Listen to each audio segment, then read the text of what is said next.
আসসালামু আলাইকুম। দুপুর ২টার শীর্ষ সংবাদে স্বাগত জানাচ্ছি আমি শাহনাজ পারভীন। নির্বাচনের পর প্রথম ঢাকায় আসছেন মার্কিন প্রতিনিধি দল। থাইল্যান্ড সফরে যাচ্ছেন প্রধানমন্ত্রী। সরকারের জুলুমের বিরুদ্ধে রুখে দাঁড়াতে হবে মির্জা ফখরুল। তাপপ্রবাহের মধ্যেই ঝরবে বৃষ্টি। মধ্যরাতে ১ ঘন্টা ধীরগতি থাকবে ইন্টারনেট। সুনামগঞ্জের সুরমা ব্রিজে বাস সিএনজি সংঘর্ষ, বাউল শিল্পী সহ নিহত ২। তেঁতুলিয়া দিয়ে ট্রানজিটের নতুন যে দাবি, ভারতে ভোটের ইস্যু। মৃত ব্যক্তিকে ব্যাংকে নিয়ে টাকা তোলার চেষ্টা, নারী আটক। গলায় ঢুকে গেল জীবন্ত কই মাছ, অতঃপর মৃত্যু। পুলিশ দেখে দৌড়ে পালিয়ে যায় মোতালেব, বাড়ির অদূরেই মিলল লাশ। পরিমণির বিরুদ্ধে গ্রেফতারি পরোয়ানা জারির আবেদন। এরদোগানকে প্রশংসা করে যা বলল হামাস প্রধান। এবং রুদ্ধশ্বাস টাইব্রেকারে সিটির ডাবল ট্রেবলের স্বপ্ন গুড়িয়ে সেমিতে রিয়াল। শুনছিলেন শিরোনাম, এবার বিস্তারিত। ৩ দিনের সফরে ঢাকায় আসছেন যুক্তরাষ্ট্রের বাণিজ্য প্রতিনিধি কার্যালয়ের দক্ষিণ মধ্য এশিয়া বিষয়ক সহকারী ব্রেন্ডান লিঞ্চ। আগামী ২১শে এপ্রিল বাংলাদেশে আসবেন তিনি। সঙ্গে থাকবেন প্রতিনিধি দলের অন্যান্য সদস্য। গত ৭ জানুয়ারির নির্বাচনের পর এটি হবে বাংলাদেশে প্রথম কোনো মার্কিন প্রতিনিধি দলের সফর। প্রতিনিধি দলের এ সফরে বাণিজ্য সম্প্রসারণ ছাড়াও শ্রম আইন সংস্কার, তথ্য আইনের সুরক্ষা সহ বিভিন্ন বিষয়ের জটিলতা দূর করতে দুই পক্ষ আলোচনা করবে বলে জানা গেছে। বৈঠকে বাংলাদেশ প্রতিনিধি দলের নেতৃত্ব দেবেন বাণিজ্য মন্ত্রণালয়ের সিনিয়র সচিব তপন কান্তি ঘোষ। এতে ওয়াশিংটনের পক্ষ থেকে শ্রম সংস্কার, মেধাস্বত্ব ও তথ্য সুরক্ষা আইনের ওপর জোর দেওয়া হবে বলে পররাষ্ট্র ও বাণিজ্য মন্ত্রণালয় সূত্র জানিয়েছে। থাইল্যান্ডের প্রধানমন্ত্রী এইচ.ই. শ্রেথা থাবিসেনের আমন্ত্রণে ব্যাংকক সফরে যাচ্ছেন বাংলাদেশের প্রধানমন্ত্রী শেখ হাসিনা। আগামী ২৪ এপ্রিল থেকে ২৯ এপ্রিল তিনি এই সফরে থাকবেন। প্রধানমন্ত্রী একটি উচ্চ পর্যায়ের প্রতিনিধি দলের নেতৃত্ব দেবেন, যার মধ্যে বেশ কয়েকজন মন্ত্রী, উপদেষ্টা, সিনিয়র কর্মকর্তা এবং সচিব অন্তর্ভুক্ত থাকবেন। পররাষ্ট্র মন্ত্রণালয় থেকে জানানো হয়েছে, আগামী ২৬ এপ্রিল প্রধানমন্ত্রী শেখ হাসিনাকে আনুষ্ঠানিকভাবে থাইল্যান্ডের প্রধানমন্ত্রী শ্রেথা থাবিসেন অভ্যর্থনা জানাবেন। একই সঙ্গে তাকে আনুষ্ঠানিকভাবে গার্ড অব অনার দেওয়া হবে। একই দিন বাংলাদেশের প্রধানমন্ত্রী গভর্নমেন্ট হাউসের প্রধানমন্ত্রী শ্রেথা থাবিসেনের সঙ্গে দ্বিপক্ষীয় বৈঠক করবেন। বিএনপি মহাসচিব মির্জা ফখরুল ইসলাম আলমগীর বলেছেন, একতরফা নির্বাচনের মাধ্যমে আওয়ামী লীগের রাষ্ট্র ক্ষমতা দখল করে বিরোধী দলের নেতাকর্মীকে মিথ্যা মামলায় কারাগারে পাঠাতে বেপরোয়া হয়ে উঠেছে। অবৈধ সরকারের এ ধরনের জুলুমের বিরুদ্ধে রুখে দাঁড়াতে হবে। বুধবার এক বিবৃতিতে তিনি এসব কথা বলেন। বিএনপির জাতীয় নির্বাহী কমিটির সহ স্বেচ্ছাসেবক বিষয়ক সম্পাদক আব্দুল কাদির ভূঁইয়া জুয়েল আদালতে হাজির হয়ে জামিন আবেদন করলে আবেদন নামঞ্জুর করে কারাগারে পাঠানোর ঘটনায় গভীর উদ্বেগ প্রকাশ করে তিনি এ বিবৃতি দেন। জুয়েলের বিরুদ্ধে ৩ শতাধিক মামলা আছে। দ্বাদশ জাতীয় সংসদ নির্বাচনের আগে ৫টি মামলায় তাকে ১৫.৫ বছরের সাজা দেন আদালত। এছাড়া বিভিন্ন মামলায় হাজিরা দিতে না পারায় পরোয়ানা জারি করা হয়। সেসব মামলায় আদালতে হাজির হলে পল্টন থানার ২টি মামলায় তাকে গ্রেফতার দেখিয়ে কেরানীগঞ্জ কেন্দ্রীয় কারাগারে পাঠানো হয়। দেশের বিভিন্ন জায়গায় ঝড়ো হাওয়া সহ বৃষ্টি হতে পারে আগামী ৩ দিন। কোথাও কোথাও শিলাবৃষ্টিও হতে পারে। এছাড়া দেশের অনেক জায়গার উপর দিয়ে বয়ে যাওয়া তাপপ্রবাহ অব্যাহত থাকবে বলে জানিয়েছে আবহাওয়া অধিদপ্তর। আবহাওয়া অধিদপ্তরের পূর্বাভাসে বলা হয়েছে, বৃহস্পতিবার রংপুর, রাজশাহী, ঢাকা, ময়মনসিংহ, বরিশাল, চট্টগ্রাম ও সিলেট বিভাগের ২-১ জায়গায় অস্থায়ীভাবে দমকা বা ঝড়ো হাওয়া সহ বৃষ্টি বা বজ্র সহ বৃষ্টি হতে পারে। সেই সঙ্গে কোথাও কোথাও ক্ষিপ্তভাবে শিলাবৃষ্টি হতে পারে। পরের দিন শুক্রবার সিলেট বিভাগের ২-১ জায়গায় অস্থায়ীভাবে দমকা বা ঝড়ো হাওয়া সহ বৃষ্টি হতে পারে। শনিবারও চট্টগ্রাম ও সিলেট বিভাগের ২-১ জায়গায় অস্থায়ীভাবে দমকা বা ঝড়ো হাওয়া সহ বৃষ্টি ও বজ্র সহ বৃষ্টি হতে পারে। শিলাবৃষ্টিও হতে পারে কোথাও কোথাও। কুয়াকাটায় দেশের দ্বিতীয় সাবমেরিন কেবলের রক্ষণাবেক্ষণের কাজ আজ শুরু করবে বাংলাদেশ সাবমেরিন কেবলস পিএলসি। এ কারণে বৃহস্পতিবার দিবাগত রাত ৩টা থেকে ৪টা পর্যন্ত ওই কেবলের মাধ্যমে ইন্টারনেট ব্র্যান্ড উইথ পরিষেবা বন্ধ থাকবে। গতকাল বুধবার এক প্রেস বিজ্ঞপ্তিতে এ কথা জানিয়েছে পিএসসিপিএলসি। বিজ্ঞপ্তিতে বলা হয়, রক্ষণাবেক্ষণের কাজ চলবে ভোর রাত ৪টা পর্যন্ত। ফলে ১ ঘন্টা সাবমেরিন কেবল সিমিইউ-৫ এর ইন্টারনেট সেবা বন্ধ থাকবে। এতে সারা দেশে গ্রাহক পর্যায়ে ইন্টারনেট ব্যবহারের ক্ষেত্রে ধীরগতি কিংবা কোথাও কোথাও সংযোগ বিচ্ছিন্ন থাকতে পারে। এতে আরও বলা হয়, কাজ চলার সময় একেবারেই অচলাবস্থা তৈরি হবে না কোথাও। এ সময় কক্সবাজার ল্যান্ডিং স্টেশন থেকে সাবমেরিন কেবল সিমিইউ-৪ এর মাধ্যমে ব্র্যান্ড উইথ সেবা যথারীতি চালু থাকবে।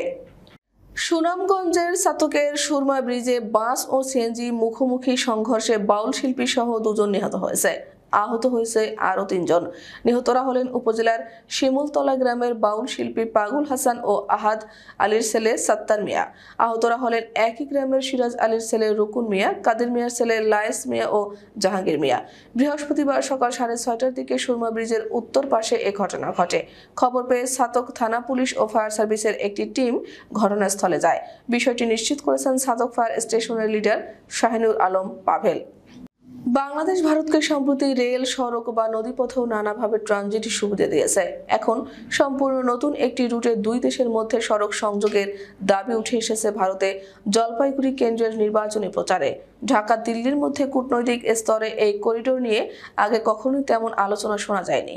কিন্তু আপাতত এই তেঁতুলিয়া করিডোরের দাবিতেই সরব এমনিতে নিস্তরঙ্গ জলপাইগুড়ির ওই সীমান্ত এলাকা।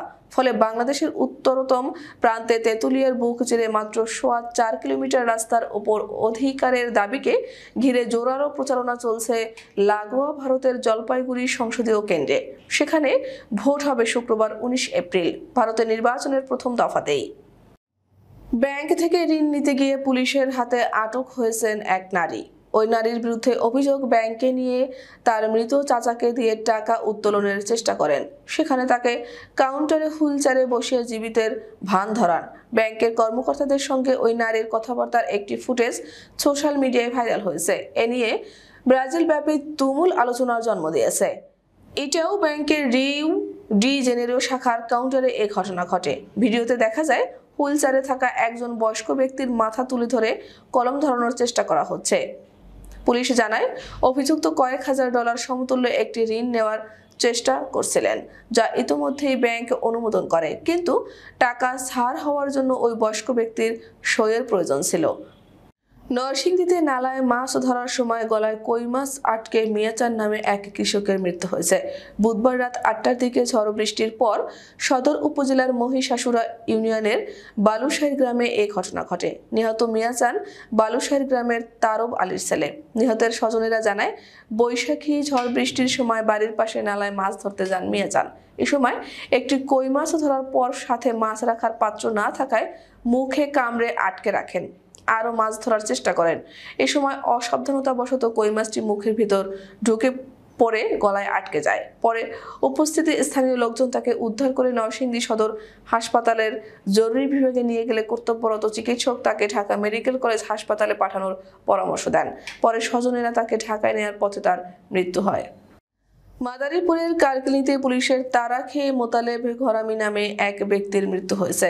বুধবার রাতে তার মৃত্যু হয়। মোতালেব ঘরামি কালকিনি পৌরসভার 9 নং ওয়ার্ডের পশ্চিম মিনাজদি গ্রামের বাসিন্দা। এলাকাবাসী ও পরিবার সূত্রে জানা যায়, নিহতের ছেলে জুলহাস ঘরামির স্ত্রী ডাসার উপজেলার কাজী বাকাই ইউনিয়নের দক্ষিণ ভাউতলি এলাকার সোরপান সর্দারের মেয়ে জিয়াসমিনের করা যৌতুকের মামলা দায়ের করেন।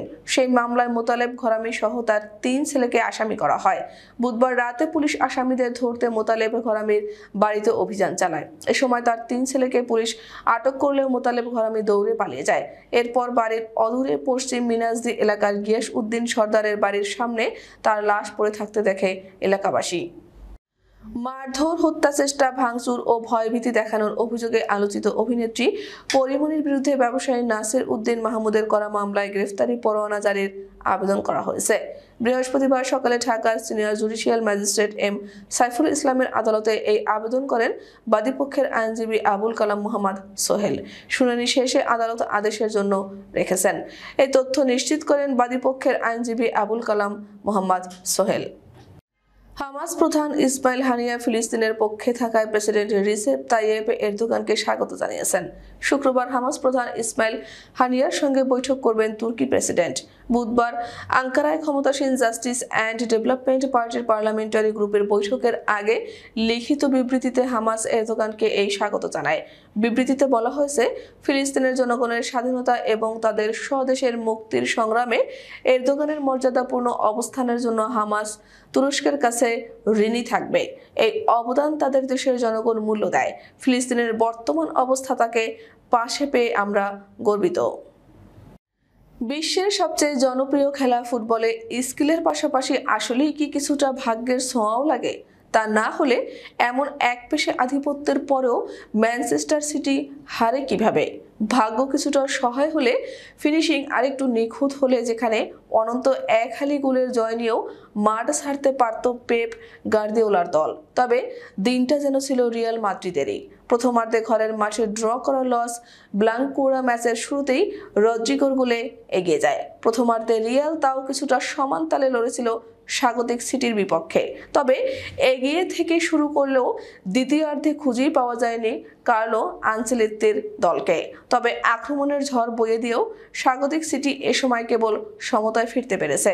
সিটি মিডফিল্ডার কেভিন ডি ব্রুইনার সেই গোলে ম্যাচ গড়ায় অতিরিক্ত সময়ে, যেখানেও জমাট রক্ষণে স্বাগতিকদের ঠেকিয়ে দেয় রিয়াল।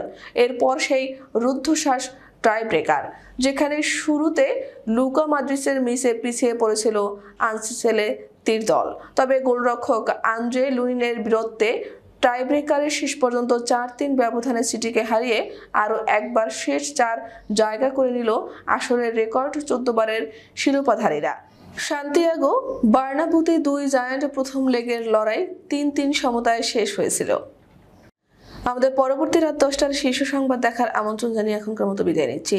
দর্শক, ভিডিওটি শেষ পর্যন্ত দেখার জন্য আপনাকে অসংখ্য ধন্যবাদ। নিত্য নতুন সংবাদ পেতে আমাদের ইউটিউব চ্যানেলটি সাবস্ক্রাইব করুন ও নিয়মিত নোটিফিকেশন পেতে বেল বাটনটি ক্লিক করুন এবং আমাদের ফেসবুক পেজটিতে লাইক করুন। এছাড়াও আমাদের ভিডিওতে লাইক দিয়ে শেয়ার করুন। আল্লাহ হাফেজ।